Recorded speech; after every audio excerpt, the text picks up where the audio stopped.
Welcome back, everybody, to our Growing Healthy Communities podcast. My name is Ashley Story. I am the Health Education Coordinator with the Arkansas Coalition for Obesity Prevention, and I am very excited to be here again today talking about working together for racial justice and inclusion. And for those of you that do not know, some of these podcasts were recorded ahead of time because this is actually my due date week. Yay! So we should be welcoming another little baby into our family this week. So just wanted to share that because I'm super excited. So hopefully by the time this podcast comes out, we will be holding him in our arms. All right, so we are going to jump right in. Today, we are talking about building culturally competent organizations. Again, it's working together for racial justice and inclusion. And next week, we'll be talking about building inclusive communities. So we want to learn how to build these culturally competent organizations. Now, what is culture?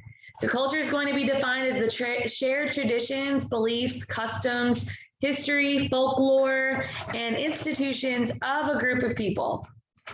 Culture is shared by people of the same ethnicity, language, nationality, or religion. The system of rules that are the base of what we are and affect how we express ourselves as part of a group and as individuals. We all develop in some type of culture. We all grew up in some type of culture. Our environment determines what we learn, how we learn it, the rules for living with others. These rules are transmitted from one generation to the next, and they're often adapted to the times. The rules are absorbed by children as they develop, whether through word of mouth or just osmosis. Now, there are 4 levels to these concepts. So first level is cultural knowledge.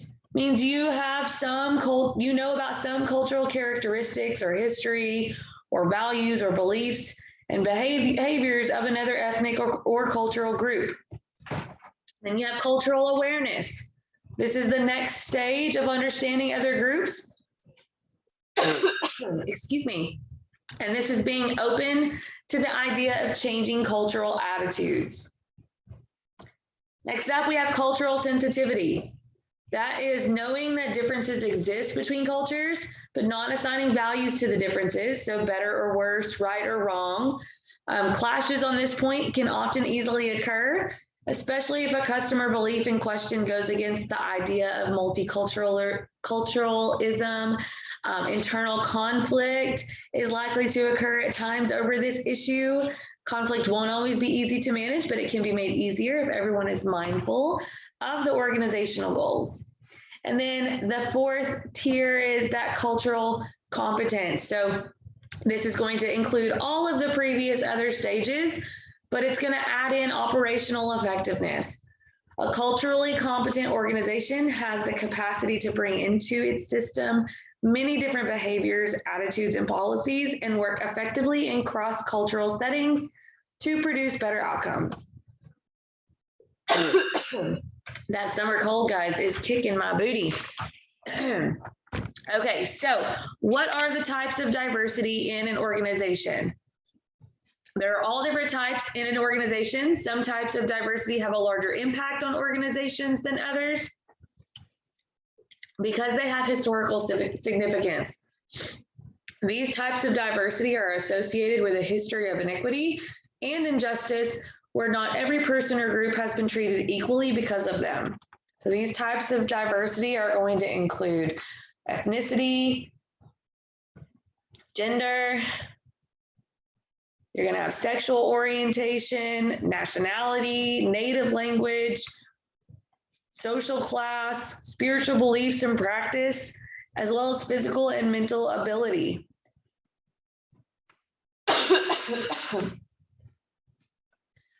There are many benefits to diversity, such as the rich resource of alternative ideas for how to do things, the opportunity for contact with people from all cultures and nationalities that are living in your community, as well as the aid in strategizing quick response to environmental change, and a source for hope and success in managing our work and survival.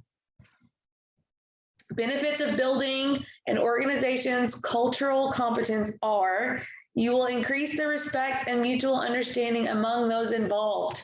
It's also going to increase creativity and problem solving through new perspectives and ideas and strategies.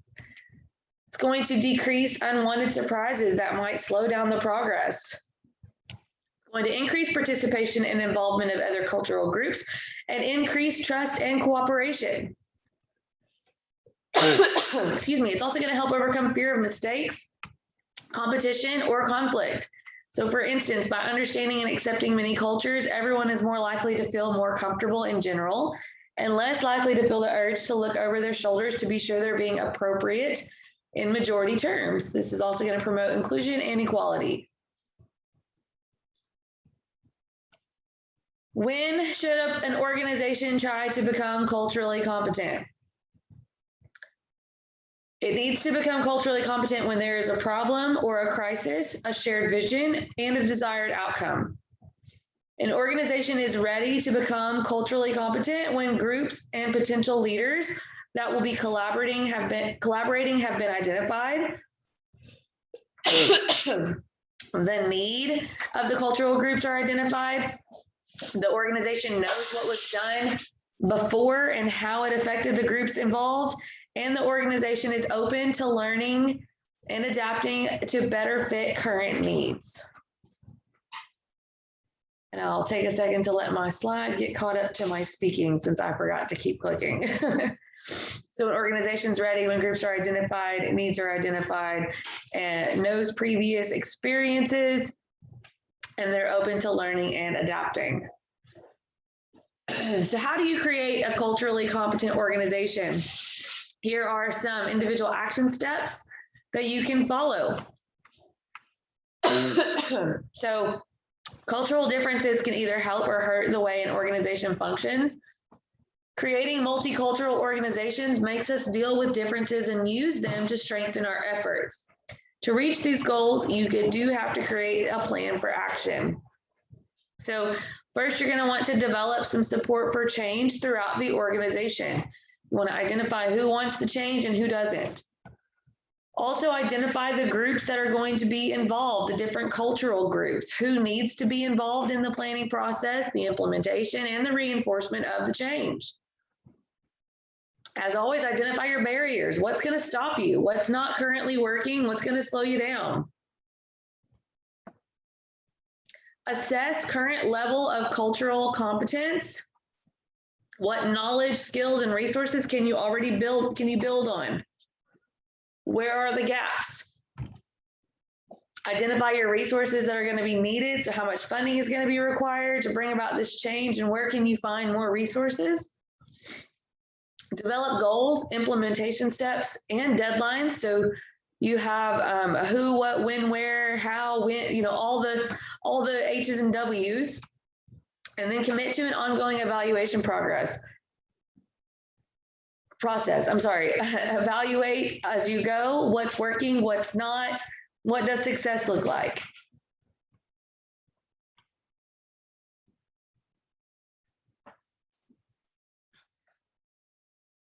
So how do you begin to build a multicultural organization? Well, first you're going to want to form a committee. This cultural competence committee within your organization should have representation from policymaking, admin, service delivery, and community levels. The committee can serve as a primary governing body for planning and implementing and evaluating organizational cultural competence. Also, I'm sorry if you hear the dog slurping water in the background. Also, write a mission statement. Be sure that the mission statement commits to cultural competence as an integral part of the organization's activities, and your Cultural Competence Committee, or CCC, should be involved in that process in developing that statement. Also, find out what similar organizations have done and develop partnerships. What's worked in the past. You don't necessarily have to reinvent the wheel, as we have said multiple times. Just build off of what other people have, start where somebody's already left off. That way we're not redoing it all. Use some free resources. Aggressively pursue and use information available from federally funded technical assistance centers that catalog information on cultural competence. Also assess cultural competence. Do a comprehensive cultural competence assessment of your organization. Determine which instruments best match the needs and interests of your organization. Use the assessment results to develop a long-term plan with measurable goals and objects to incorporate culturally competent principles, policies, structures, and practices into all aspects of your organization. This may include changes to your mission statement. Think policies, think procedures, administration, staffing patterns, outreach patterns, communication. Also find out what cultural groups exist in your community and if they have access to community services. And have a brown bag lunch to get your staff involved in discussion and activities about cultural competence. The object of this get-together is going to be to get your staff members to think about their attitudes, their beliefs, and their values as it relates to cultural diversity and cultural competence. You can invite a guest speaker. You can ask your personnel about their staff development needs. Find out what they need or what your staff members perceive as their development needs with regard to interacting with cultural groups in your area. Also assign part of your budget to staff development programming in cultural competence. So see where there are opportunities for staff development through participation in conferences, workshops, and seminars. Also, you can include cultural competence in job descriptions. So cultural competency requirements should be apparent from the very beginning of the hiring process. Discuss the importance of cultural awareness and competency with potential employees. And then you want to be sure that your facility's location is accessible and respectful of difference. An organization should be certain that the facility's location, hours, and staffing are accessible to disabled people, and that the physical appearance of the building is respectful to people of different cultural groups. And finally, you can collect resource materials on culturally diverse groups for your staff to use. There's a lot of online free resources that you can use as well as printed materials. All right, so how to manage the different dynamics of a culturally diverse organization, right? So vision and context. It can take time and effort for groups with historically negative relationships to trust each other and to begin to work together effectively. A common problem is cultural dominance and insensitivity. Everyone should take an active part in educating themselves.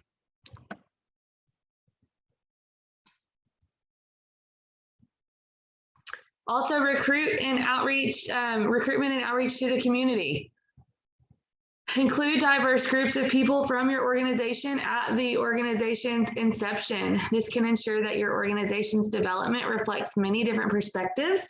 Can also minimize real or perceived tokenism, paternalism, and inequality among the people who join later. Sponsor diversity training. Become aware of the cultural diversity of the organization, try to understand all its dimensions, and seek the commitment of those involved to nurture cultural diversity. Have your organizational structure and operating procedures. Your organizational structure and operating procedures can help to manage that dynamics. So share the work, share the power. Create systems that ensure equity in voice, responsibility, and visibility for all groups. Find ways to involve everyone using different kinds of meetings, such as dialogue by phone, mail, or email. You can structure equal time for different groups to speak at meetings. Develop operational policies and programs that confront and challenge racism and sexism and other forms of intolerance. Also, communication. Use comfortable and respectful communication. Communication is the basic tool that an organization can use to unite people. Use inclusive and valuing language, quote diverse sources, Learn and apply cultural etiquette of your members and learn to read different nonverbal behaviors. Don't assume that common understanding and knowledge of unwritten rules is there. If humor takes a sour note, the person bothered should make their feelings known. Learn to listen for what is being said and not just what you hear. Also, understand different but similar. The members of your organization probably have fewer differences than similarities. And so an appreciation and acceptance of both the commonalities and differences are essential to effective working relationships. Maintain that commitment.